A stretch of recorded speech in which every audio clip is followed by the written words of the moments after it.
En 2015, le rapport qui portait le nom de Madame Bourguignon, députée du Pas-de-Calais, dressait le constat d'une relative perte de sens du travail social qui se prenait les pieds dans ses procédures, ses protocoles et dispositifs.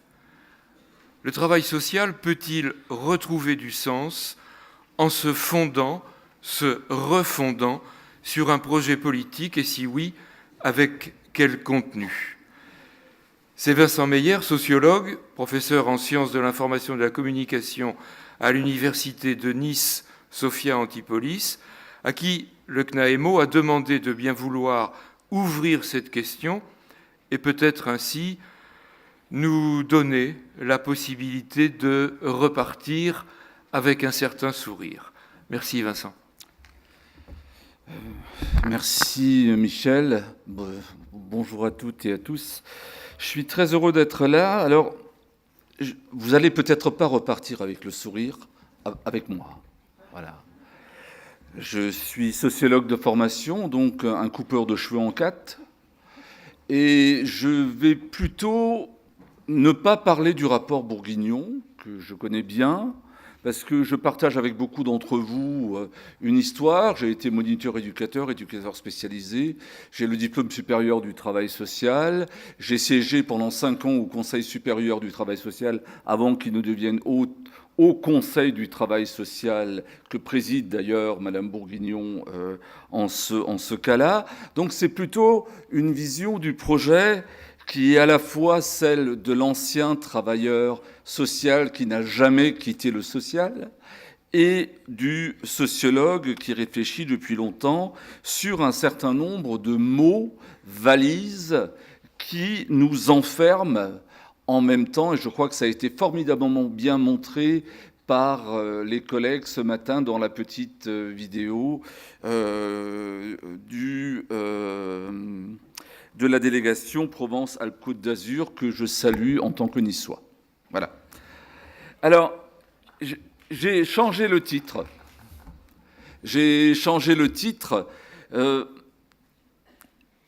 C'est pas du tout du projet pour l'enfant au projet politique, mais du projet politique au projet pour l'enfant. Et j'aurais une vision beaucoup moins poétique que le billet qui nous a été lu par Sandrine ce matin. Alors, j'avais d'abord proposé comme titre le projet entre dispositifs publics, pratiques et parcours, mais finalement, j'ai intitulé mon intervention « La tyrannie du projet ». Voilà. Alors, le projet, d'abord, il faut le savoir, en tant que dispositif, c'est quelque chose qui nous vient des pratiques managériales. Et dans la communication des organisations, notamment les travaux de Françoise Bernard, on voit bien que tout ça s'est sorti des entreprises privées et a progressivement migré vers les organisations publiques, culturelles, éducatives, scientifiques, sociales, sanitaires, même, et j'y reviendrai après, vers notre vie privée. Donc, monter un projet est devenu une référence dans tous les contextes organisationnels. Autrement dit, conduire un projet, que ce soit un projet pour l'enfant, un projet qualité, un projet de développement, c'est avant tout produire, comme le dit Françoise Bernard, un travail d'explicitation, c'est de mettre en récit des expériences, pour saisir comment ces énoncés et les actions qui leur sont associées sont interprétées par les acteurs. Alors, ce projet pour l'enfant, moi, depuis que j'y réfléchis, avec mon expérience à la Direction générale de la cohésion sociale, je me suis souvent demandé si ce n'était pas le PPE, mais le PIA. Le PIA, ça le va. Autrement dit, du proclamatoire, de l'incantatoire et de l'accessoire. Alors, cela d'autant plus que les publics auxquels vous avez affaire sont des publics à la fois protéiformes et singuliers, à chaque fois. Dans un colloque qui aura lieu très prochainement, au mois de juin 2018, organisé par Enfance et Psy, alors dans un esprit extrêmement pluridisciplinaire, je dois le dire, ils ont un projet qui m'avait paru extrêmement intéressant et stimulant, qui est de dire que, de toute façon, avec ce public singulier et protéiforme, c'est-à-dire qui change souvent de forme et qui évolue, nous allons chaque fois rencontrer des périodes d'opposition qui sont inhérentes au développement d'un enfant, tout le monde le sait ici, et nos collègues psychologues mettaient en avant que c'était plutôt des signes de bonne santé psychique, même si parfois ces périodes d'opposition prennent une tournure peut-être un peu difficile ou s'intensifient. En tout cas, ils mettaient en avant qu'elle permettait à l'individu en construction d'accéder au sentiment d'affirmation de soi et de subjectivation. Les conduites d'opposition sont donc, et vous le savez bien, une question récurrente dans le champ éducatif et surtout celui de la protection de l'enfance et occasionnent fréquemment des ruptures dans ce qu'on appelle maintenant des parcours de vie. Parcours, voilà un autre mot valise qui se superpose à celui de projet. Moi, je ne sais pas encore ce qu'est un parcours pour l'enfant en tant que tel. En tout cas, ce que je voudrais faire passer dans cette courte intervention, c'est que ces mots sont aussi des artefacts, c'est-à-dire des constructions politiques. Et il faut les prendre en tant que tels. Et moi, je les mets en lien avec les travaux que je mène actuellement sur l'évolution de la transition digitale dans le travail social. Autrement dit, comment les technologies numériques vont influencer l'évolution du travail social en tant que tel. Et dans cette évolution apparaît le dossier social unique, qui est un artefact parmi d'autres, dans lesquels on va plateformiser le social de plus en plus. Il y aura des plateformes dans lesquelles on va rentrer ces éléments, et vous êtes peut-être déjà confrontés à cette réalité en tant que telle. Vous allez devoir rendre compte de vos activités sur ces plateformes, et le social va enfin être mis en données. C'est le grand fantasme de nos politiques, d'avoir un social en données, pour qu'on puisse enfin en comprendre l'utilité et savoir où va cet argent qu'on dépense pour ces personnes. Il en est de même dans cette plateformisation pour la mise en réseau. Voilà. Autant de mots que vous ne devez pas prendre. Alors, je suis désolé, Sandrine, quand tu as lu le message ce matin, mais je suis beaucoup moins poétique dans ce que je vais annoncer là. Alors, ces publics, en même temps, ils ont une vision dans l'espace public. Et pour ceux qui lisent Charlie Hebdo, j'ai été complètement frappé qu'ils aient accompagné l'évolution même de la notion de l'enfant, qui a beaucoup changé, vous le savez, depuis le XVIIe siècle, dans une enquête sous la plume de Laure Dossi, qui dit récemment « Qui sont les vrais bourreaux d'enfants ?» Alors, je vous lis quelques passages, pour ceux qui ne l'ont pas lu, dans Charlie Hebdo. Voilà. « Qui sont les vrais bourreaux d'enfants ? Autrefois, on les appelait les enfants de la DAS.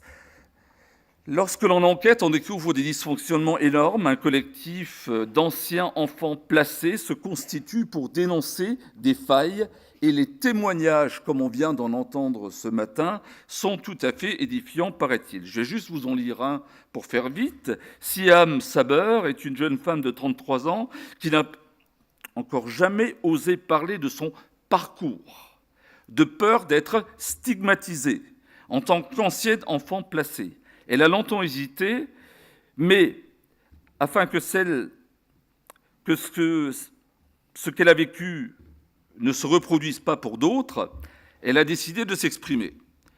Abandonnée toute petite par sa mère, elle a été élevée, dans les premières années, par une assistante familiale. « Je l'appelais maman », dit-elle. Elle trouve une famille aimante jusqu'à l'âge de 10 ans, mais pas question qu'elle développe une affection avec ce qui n'est pas sa famille naturelle. L'aide sociale à l'enfance, alors Charlie Hebdo précise que l'ASE a pris le relais de la DAS, donc jure que par la famille biologique et décide donc de la retirer, de couper court à ce lien. Elle se retrouve dans un foyer, ça a été un traumatisme, c'est une blessure de vie, raconte-t-elle. Pendant un moment, elle n'a même plus eu le droit de voir sa famille d'accueil. Tout a été fait pour que le lien se casse et on subit un véritable arrachement. Et je vais prendre un tout petit peu d'eau, s'il te plaît. Ne pas perdre la voix. Donc, la vision qu'on a dans l'espace public, je te remercie.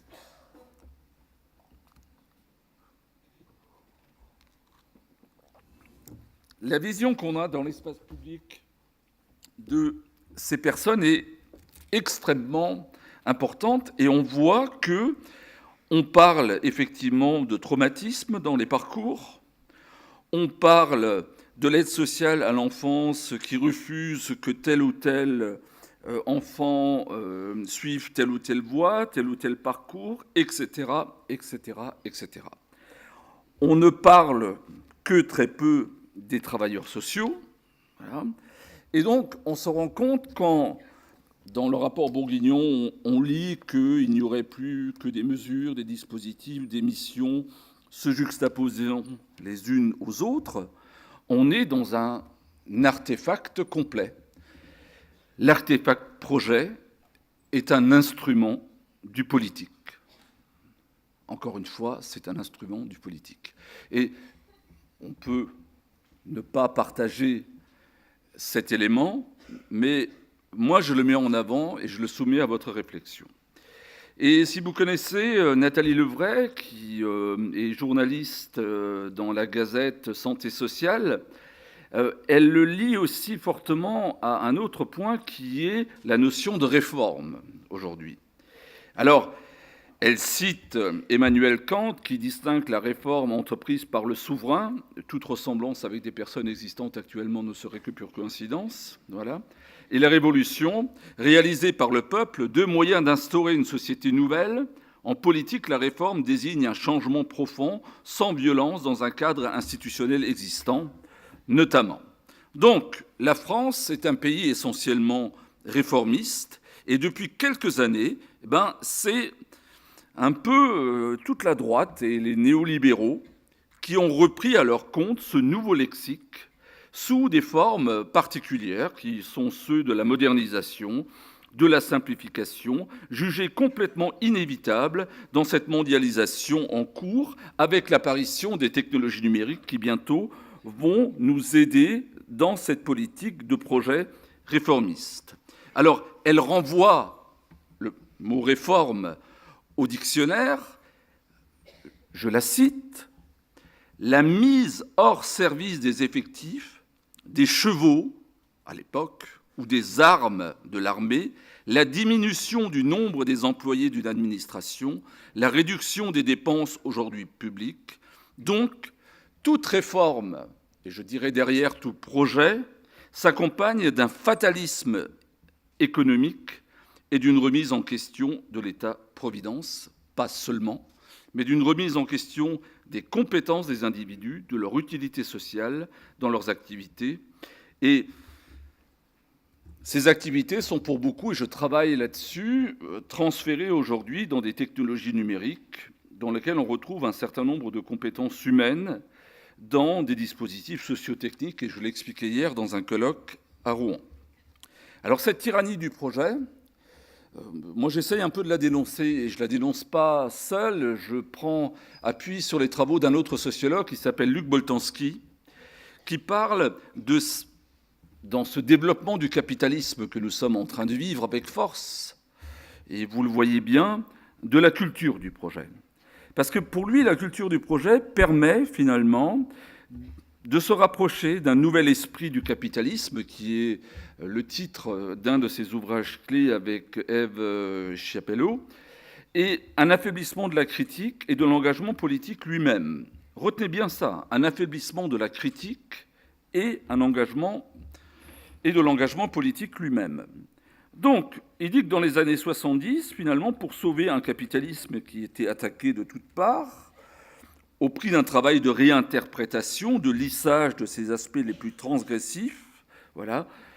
Dans une inspiration libérale, on a commencé à penser cette culture de projet qui, comme je l'ai dit au départ, était un effort de réinterprétation particulier, voilà, qui nous vient des entreprises.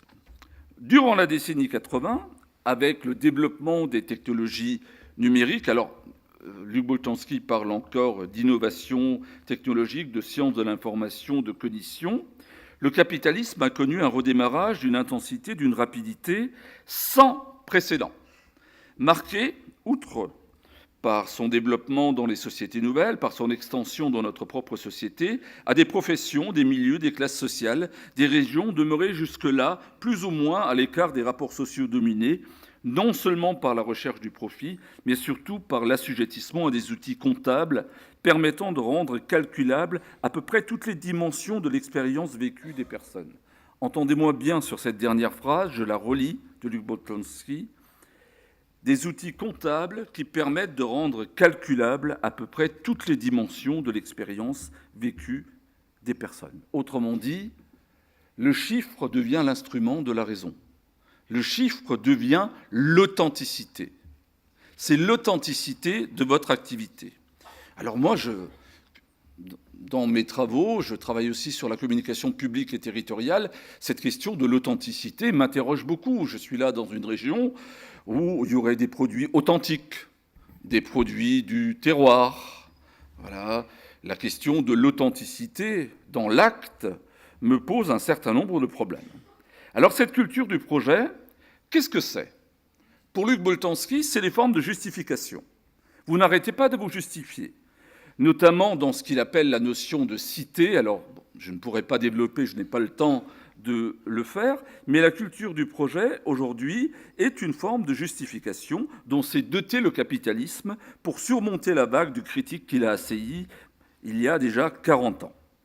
Et puis, en même temps, c'est une dénomination, encore une fois, qui doit amener des interconnexions permanentes.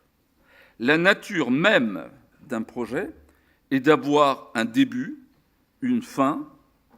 Les projets se succèdent, se remplacent, se recomposent au gré des priorités et des besoins. On crée des groupes et des équipes de travail.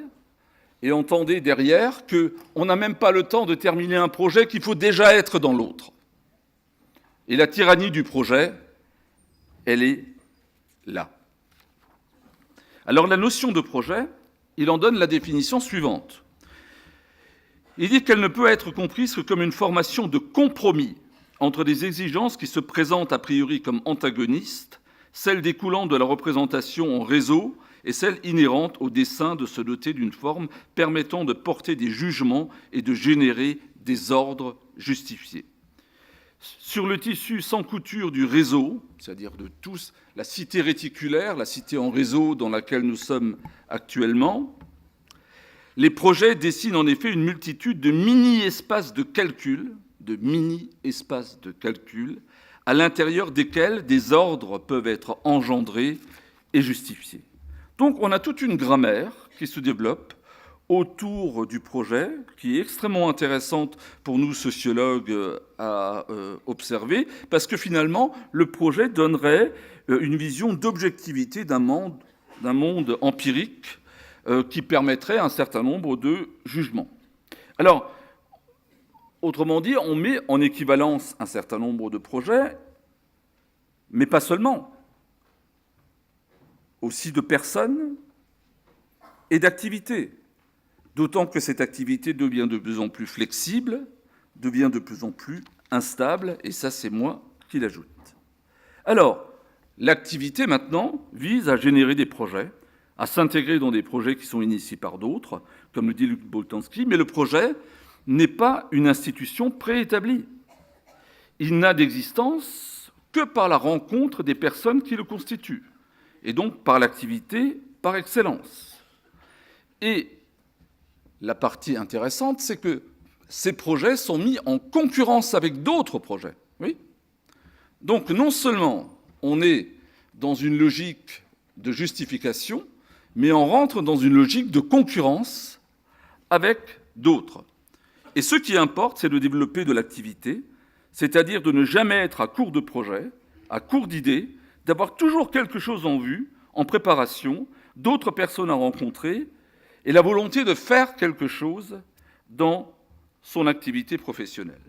Et c'est précisément parce que le projet est une forme transitoire qu'il est ajusté au monde capitaliste et au monde réticulaire qui est en train de se profiler devant nous.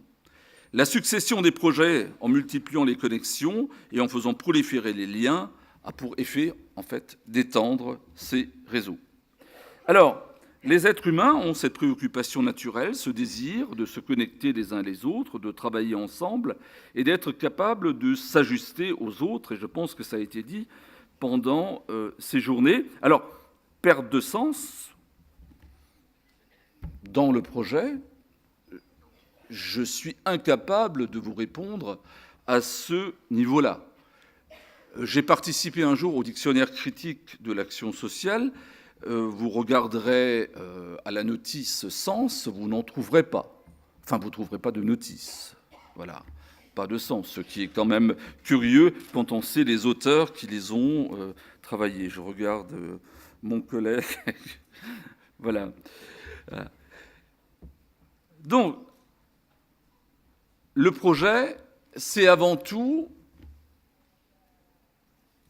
une mise en jugement et une mise en concurrence. Mais c'est aussi la création d'êtres exemplaires qui jouent un rôle actif dans l'expansion et dans l'animation de ces réseaux. Ces êtres exemplaires sont appelés les chefs de projet. Alors, on les désigne maintenant en France par le terme manager pour les opposer aux anciens cadres.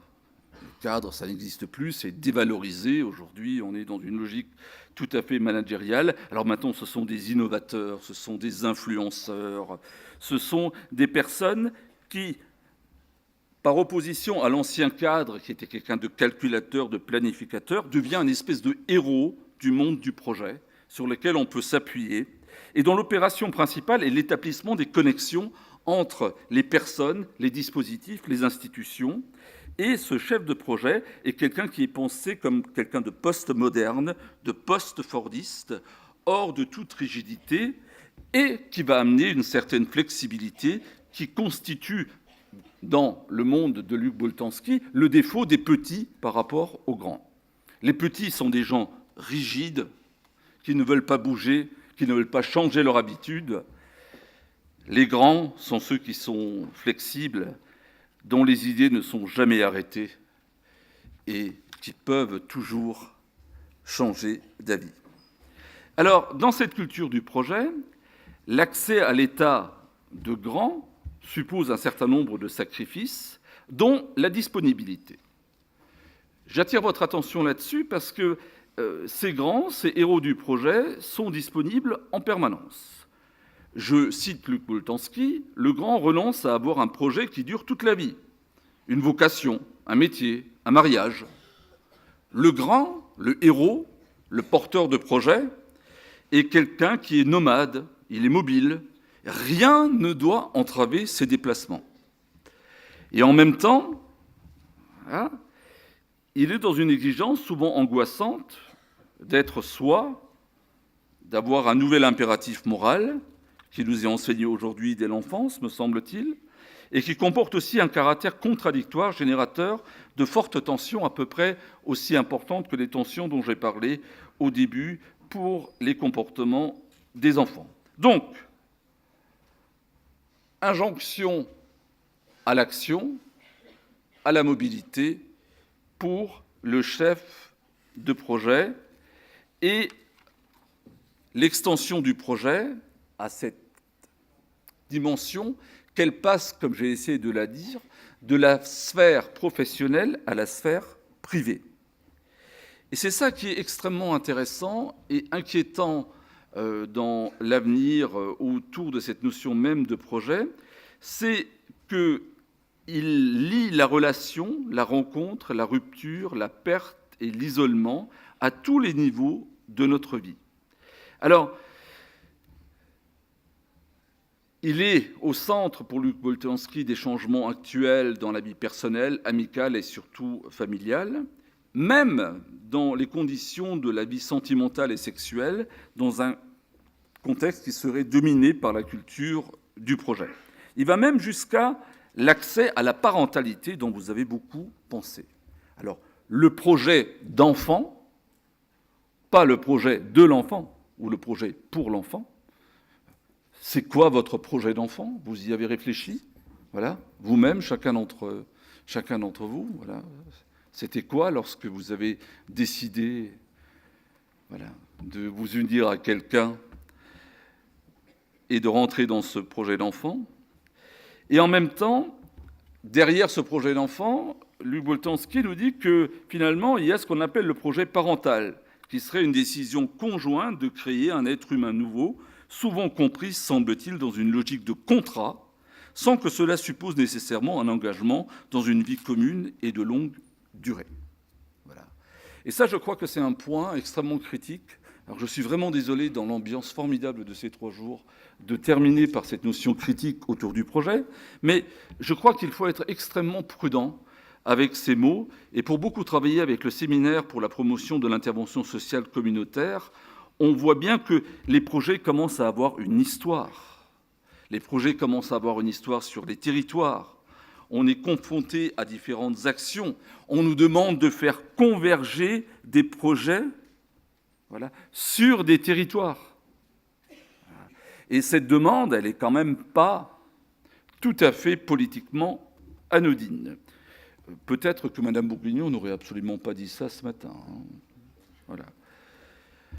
Ces projets de convergence tournent autour d'un certain nombre de mots-clés: le bien vivre et faire ensemble, le lien social, la solidarité entre les communautés, les groupes, les personnes, la promotion du bien commun, la réponse aux aspirations individuelles et collectives, le développement du pouvoir d'agir, le faire collectivement. Alors je pourrais vous en citer toute une liste.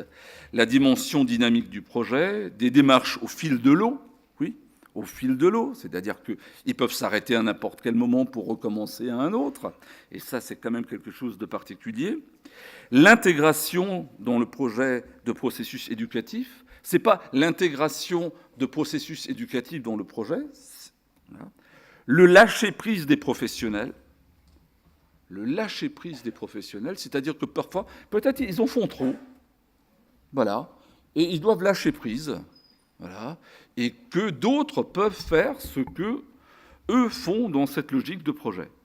Et le pas de côté indispensable des intervenants par rapport notamment aux communautés dites de territoire. Alors c'est très intéressant parce que ça termine sur un point qui a été abordé ce matin, c'est tout ce qui est contractualisation finalement.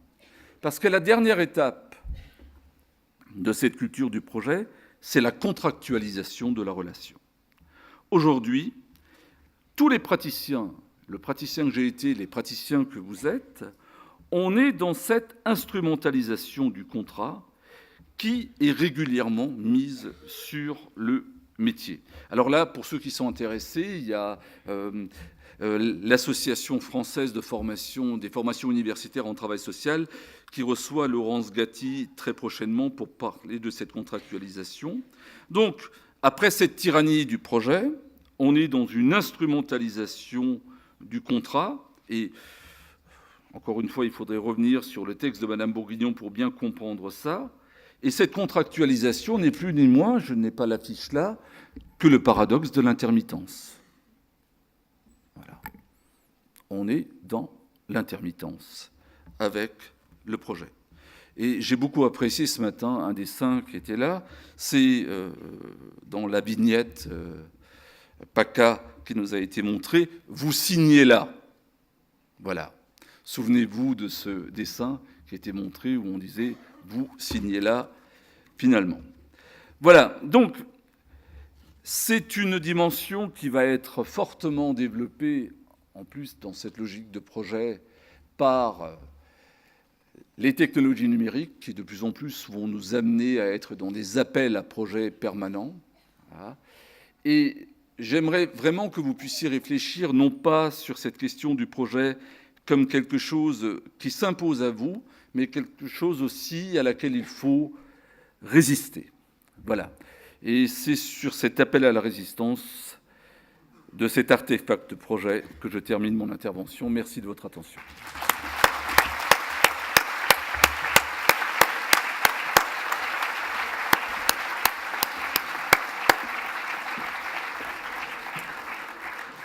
Merci beaucoup. Et comme en plus tu as largement respecté les contraintes de temps, on a la possibilité de prendre, par exemple, 2 réactions dans la salle, si vous le souhaitez. Réaction, question ou commentaire.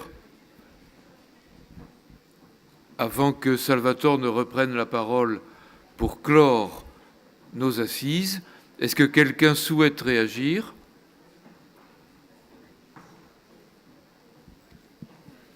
On a conscience que les trains partent quelquefois à l'heure même.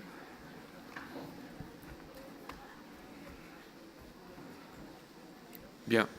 Voilà, donc, moi de même, je mettrai à disposition le texte pour ceux et celles qui le souhaitent.